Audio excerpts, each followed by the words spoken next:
pessoal, tá começando mais um Vale Ouvir e hoje a gente vai fazer uma parceria com um blog aqui do Jornal Vale, que é escrito por mim também, que é sobre música, sobre arte alternativa. E a gente vai ter um post nesse blog sobre o pessoal da Dom Pescoço, que fez uma turnê no Nordeste.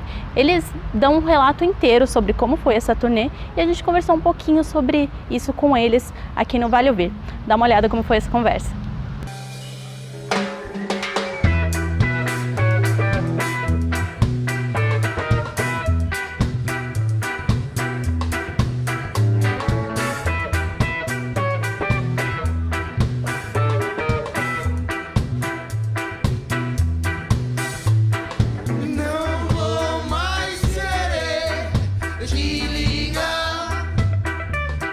Canta junto, vem facinho também, ó. Não vou mais querer te ligar. E aí, galera, eu gostaria de abordar com vocês esse relato que vocês estão fazendo pro blog Neolínio aqui do Jornal Vale sobre a turnê de vocês no Nordeste, né? A gente sabe que é difícil para uma banda independente ir para fora, né? Ainda mais uma banda aqui do interior de São Paulo. Conta um pouquinho pra gente como que foi dar o primeiro passo para essa empreitada. A gente começou praticamente do zero, né? Porque a gente não conhecia nem o caminho que a gente ia fazer, nem as casas pelo caminho também que a gente poderia fazer. Então a gente escolheu um caminho, eu que estava fazendo esse planejamento e não deu muito certo. E aí eu fui experimentando, e aí eu consegui ir pelo Rio de Janeiro e ali pelo Espírito Santo, fui descobrindo as casas, entrando em contato com as possibilidades, conhecendo bandas assim. E esse trabalho todo levou pelo menos 3 meses assim de planejamento, até a gente fazer.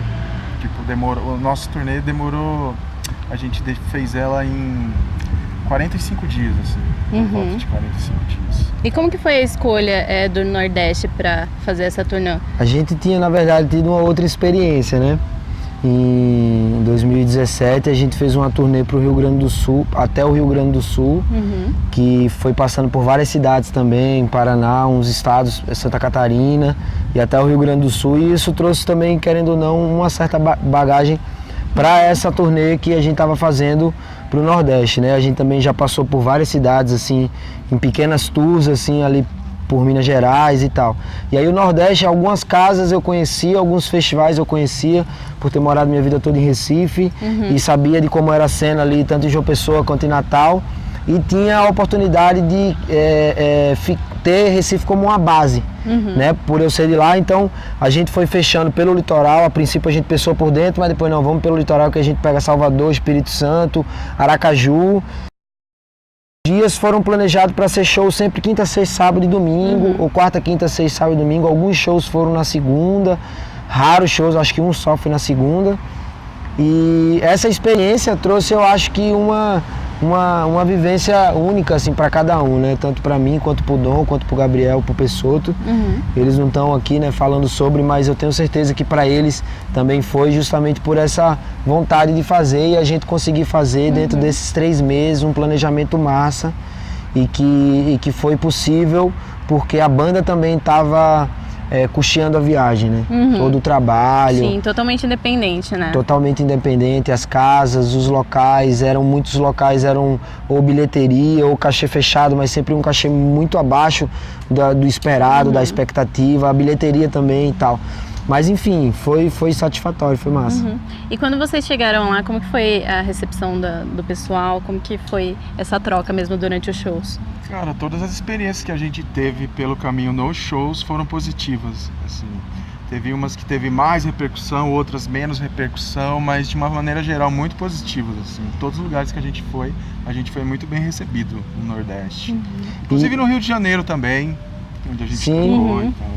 Eu acho que o começo, assim, já começou muito louco, porque quase que a gente perde o carro no primeiro dia da viagem. Como assim? E tinha estacionado num lugar que não podia, e quando a gente foi tomar banho, que voltou, o carro já estava sendo guinchado, assim, pela Prefeitura do Rio. Isso é um carro e a que gente... vocês tinham alugado para fazer essa viagem ou não?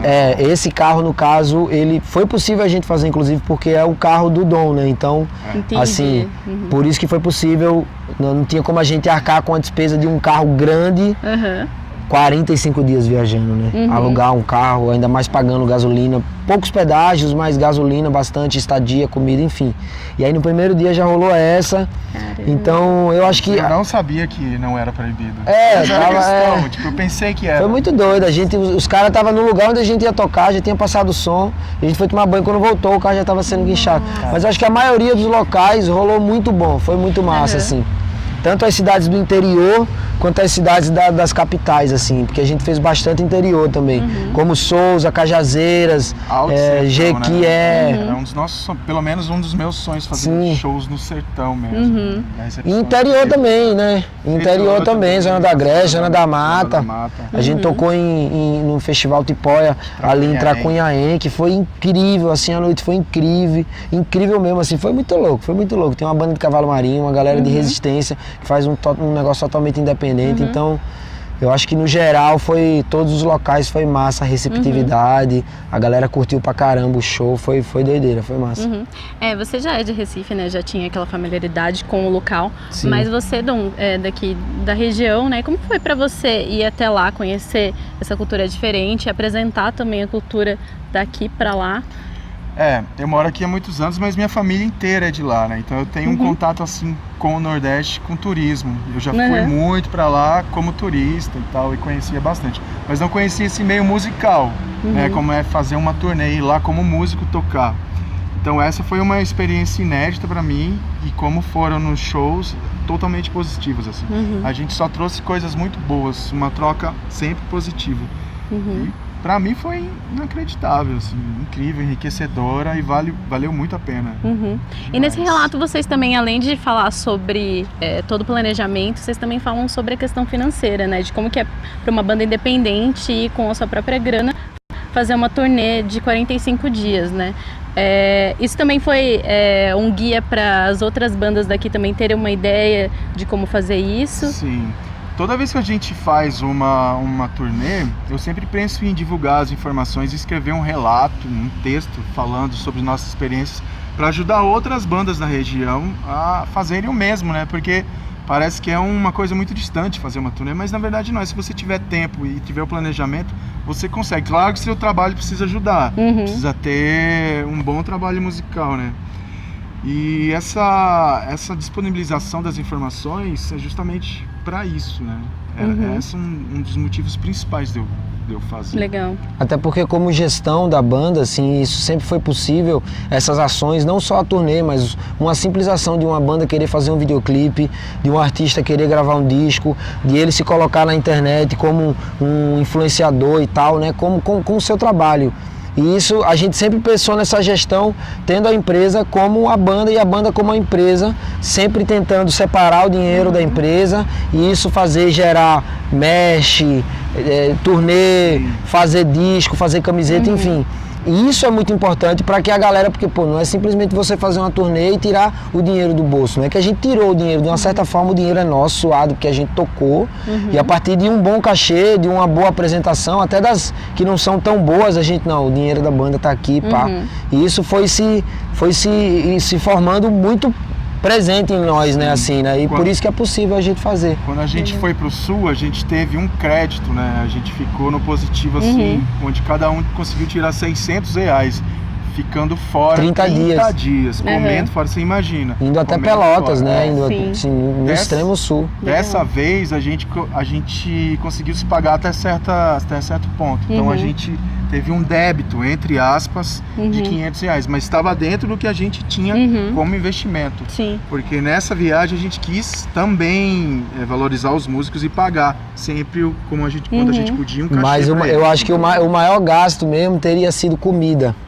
A estadia a gente ficou pouco, mas a comida, querendo ou não, depois que a gente chegou em Recife, aí não faltou mais, né? Que aí todo mundo ficou comendo, virado na miséria, mãe teve um prejuízo desgraçado, e aí a galera ficou mais assim, mais de boa, porque a gente teve um tempo para descansar, até pegar outra semana, ir até Ceará, voltar para lá, então a gente conseguiu, foi possível, eu acho que talvez a gente gastaria muito mais se a gente tivesse que ficar, por exemplo, nisso a gente teria que ter planejado, então a gente não poderia ficar tanto tempo aqui e tal, mas cada músico foi remunerado da maneira que a gente pôde. Rolou massa. E a gente tirou do caixa R$500, vamos dizer assim, que a gente encara como investimento. Com certeza. E agora para 2019, quais que são os planos de vocês? Vocês lançaram um CD em 2018, né? Vai ter algum trabalho novo esse ano? Ou vocês vão ficar mais para as turnês, tocando por aqui? A gente quer muito fazer show, é o que a gente está procurando e tal, mas a gente planeja, tava conversando conversas internas assim, a gente fazer um single, e a gente escreveu muito edital para fazer disco, entendeu? Pra gente se juntar, para compor, para fazer um novo disco. Com certeza, o meu planejamento, eu quero passar isso para eles também, da gente pelo menos ano que vem lançar um disco novo. Legal.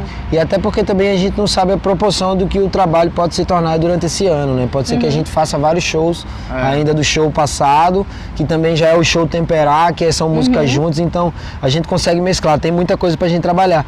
Mas eu acho que isso que a gente vai esperar até a metade do ano, que é quando sai realmente essas respostas de editais e tal, pra gente ver se vai trampar ou vai continuar fazendo o disco ou lançar alguma coisa nova. Mas vamos focar nesse lance que ele falou de tentar fazer show e fechar show pra tocar em 2019. Tá ótimo. Gente, muito obrigada por participar do Vale Ouvir. E boa sorte pra vocês nesse novo ano. Espero que venham coisas boas por aí. Valeu demais a oportunidade mais uma vez. E agora você vai escutar um pouquinho do som deles. Até mais, tchau, tchau.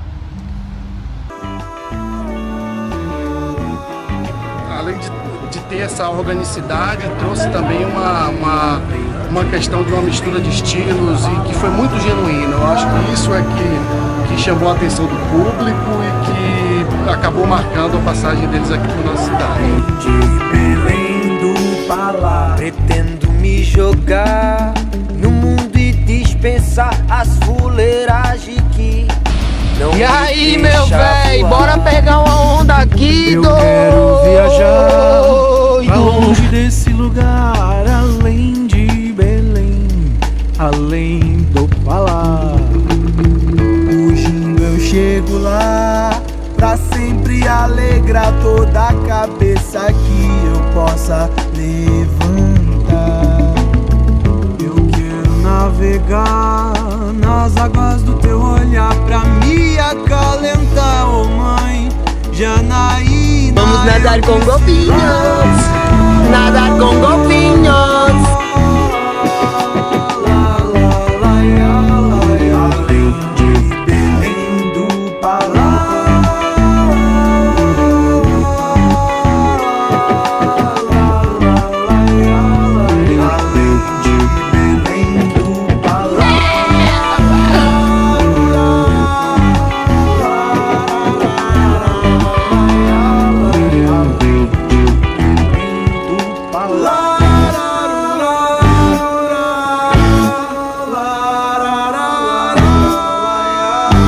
Além de Belém do Pará. Eu ainda preciso entender o que foi que rolou aqui, porque muito som, parabéns. O ar desse lugar é denso, é triste, é denso, eu não vou voltar. Eu tenho o meu. Na minha cabeça um colorido enorme, quando eu lembro desse nome, né? E eu nem penso em outra história. Catilano, sei lá, Trabucidalano, sei lá qual é o nome. O Chumaré, Odete, mamãe e Iemanjá. O ar desse lugar é denso, é triste, é denso, eu não vou voltar. Eu tenho o meu andamento e quanto mais eu tento, eu quero me jogar. E eu nem penso em outra história, guardo na memória os meus orixás. Oxu, Ogum, Obatalá, o Chumaré, Odete, mamãe e Iemanjá.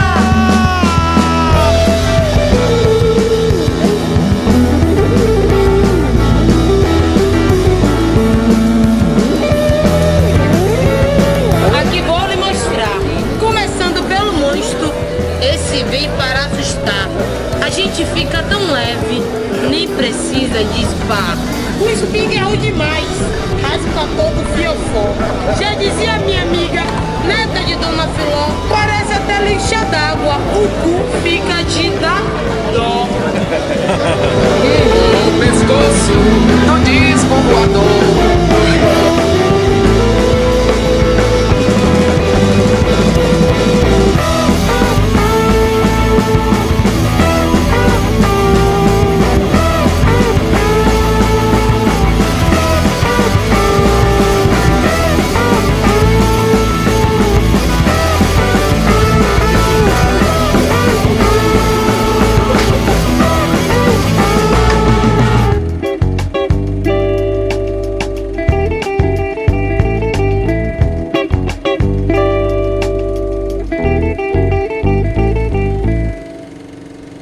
Olha o cabelinho dele. Ele acabou de lavar com o shampoo anti-caspas.